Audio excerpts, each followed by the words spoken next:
The countdown to the Chinese Grand Prix continues, and today being a Thursday, the 12th day of March in 2026, what this means is that as of today, we now have only 3 days to the Chinese Grand Prix, which is going to be held on Sunday 15th March in 2026 at Shanghai International Circuit. And this is going to be a very interesting race weekend because this is going to be the first sprint race weekend of 2026, considering that there are other 5 sprint race weekends that will be remaining after this one in China. And the good thing about the sprint race weekend in China is that this is the second round of the Formula One season in 2026.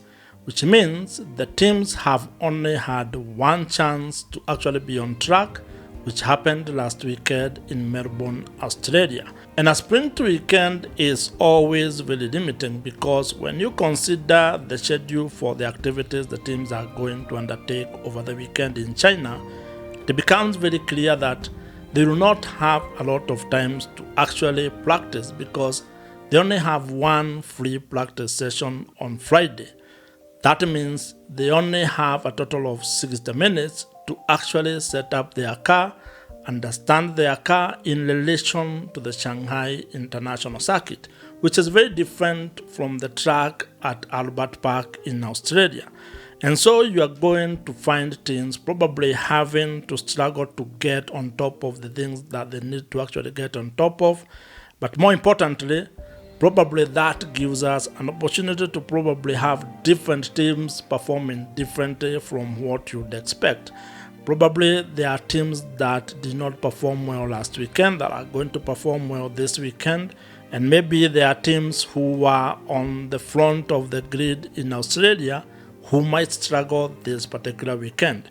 And I think that's what makes the sprint race weekend in China a little bit more exciting and probably something that is worth looking forward to, because you might not be able to know who is actually going to win in sprint as well as in the full race on Sunday. If this is the first time that you and I are meeting, I am Joe, and on this YouTube channel I talk about Formula One and the business of Formula One, and I would really appreciate it if you would consider subscribing to this YouTube channel. Given that by now we already have the results of the first race that took place in Australia, at least we have information of what is going or what is coming into this particular weekend. What I mean by this is that at least we know George Russell is coming into China as the championship leader when it comes to the Drivers' Championship, and Mercedes are coming into the weekend as the leader when it comes to Constructors' Championship. Now, this situation could change because at least the points differences between the drivers and the teams is not very huge, which means the Mercedes team and the drivers are going to actually be working hard to ensure that they can continue maintaining the lead. But of course, you can expect that other teams, and especially Ferrari, who are second in both championships, they are also going to be working very hard to see if they can be able to defeat Mercedes in China. And the good thing about the sprint race weekend in China is that you have 2 opportunities to actually secure points. You have the sprint race that will be taking place on Saturday, and that's one chance of teams and drivers to secure points. And then you have the full race on Sunday, where again you get a chance to actually score points.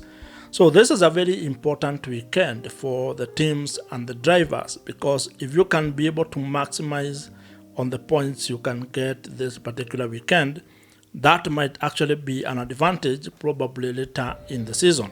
A very good and probably interesting characteristics of the Chinese Grand Prix is that Shanghai International Circuit is renowned or is well known for its high tire degradation.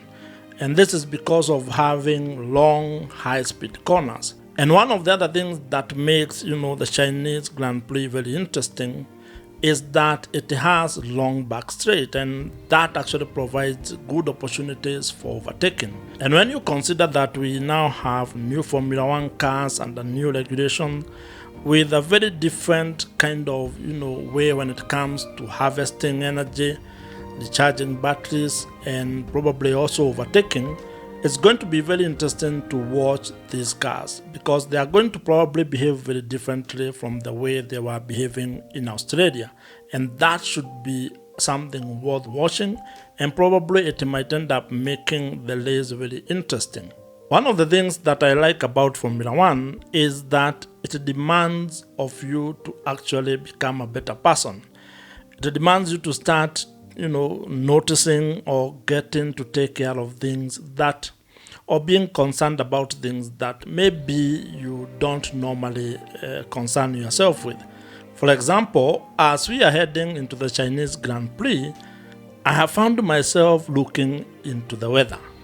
This is not something that I normally do when I'm doing other things, but because I know weather affects Formula One, it becomes important to try to understand and figure out whether we are going to have a dry race or a wet race. And the good news is that the weather in China this weekend promises to at least be dry. That means that at least we are not going to be surprised with a wet race. But again, it's important to realize that we are talking about weather, and weather is not something that you maybe can control, and it can also be very unpredictable. So while all indications are showing that it will be a dry weather in China, we should not be surprised if it changes between now and then. Formula One racing in China is taking place at a time in the world when there are things that actually could affect Formula One race calendar this particular year. And the most critical one is the situation that is developing in Middle East. And the reason why this is critical and probably important to Formula One is because Middle East is going to host 2 Formula One races in April. In particular, I am talking about the Bahrain Grand Prix as well as the Saudi Arabian Grand Prix. Those 2 races are scheduled to be hosted in the month of April. And as of this particular moment, or as of recording this particular video, no decision has been made as to whether those races will proceed or they will be cancelled. But it is worth noting that probably a decision will need to be made, or at least a preliminary decision, by the time the Chinese Grand Prix is over.